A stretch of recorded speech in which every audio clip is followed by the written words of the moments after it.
एक आदमी अपने बेटे को बहला फुसलाकर एक सार्वजनिक शौचालय में ले जाता है, फिर अंदर से दरवाजा बंद कर लेता है। वह जमीन पर टिश्यू पेपर बिछा देता है। जब तक बेटा उसके पास आकर सो नहीं जाता, अचानक बाहर से जोर जोर से दरवाजा पीटने की आवाज आती है। आदमी जल्दी से अपने बेटे के कान ढक लेता है और दरवाजे को पैर से रोक लेता है ताकि सोए बेटे की नींद न टूटे। आदमी अपने बेटे के दिल की मासूमियत की रक्षा करता है, यही उसके पिता होने की गरिमा है। बाहर से आती दरवाजा तोड़ने की आवाज सुनकर मजबूत रहने वाला पिता रो पड़ता है, लेकिन वह खुद को रोने से रोकता है क्योंकि जिंदगी वाकई बहुत मुश्किल है। ये जैक मा की प्रेरणादायक फिल्म है। अगर आप भी आज की जिंदगी से परेशान हैं, तो इस कहानी को अंत तक देखें। 1981 में अमेरिका में आर्थिक संकट आया, जिससे अमीर और गरीब की खाई और गहरी हो गई।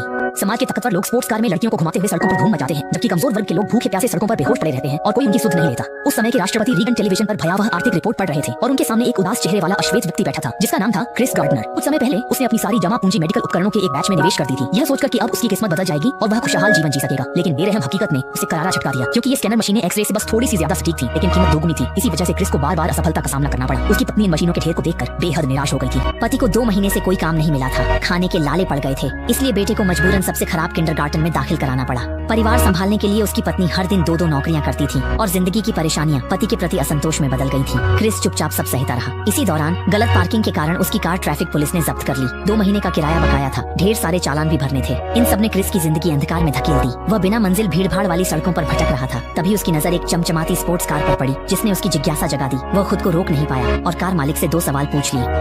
आप ये काम करते हैं और आप ये कैसे करते हैं?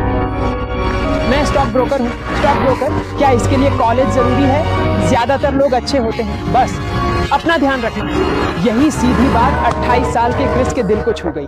क्रिस के दिल में एक पवित्र आकांक्षा जाग उठी। इसी वजह से क्रिस ने मन ही मन ठान लिया कि वह एक योग्य स्टॉक ब्रोकर जरूर बनेगा। रात को उसने अपना यह फैसला अपनी पत्नी को बताया, लेकिन बदले में उसे तिरस्कार और उपहास ही मिला। हाँ, नहीं। एक अंतरिक्ष यात्री, क्या तुम्हें याद है वह कब होने वाला है? शायद अगले हफ्ते, शायद नहीं। हम 2 महीने पीछे हैं, अगले हफ्ते 3। पत्नी की याद भी पति का इरादा नहीं बदला।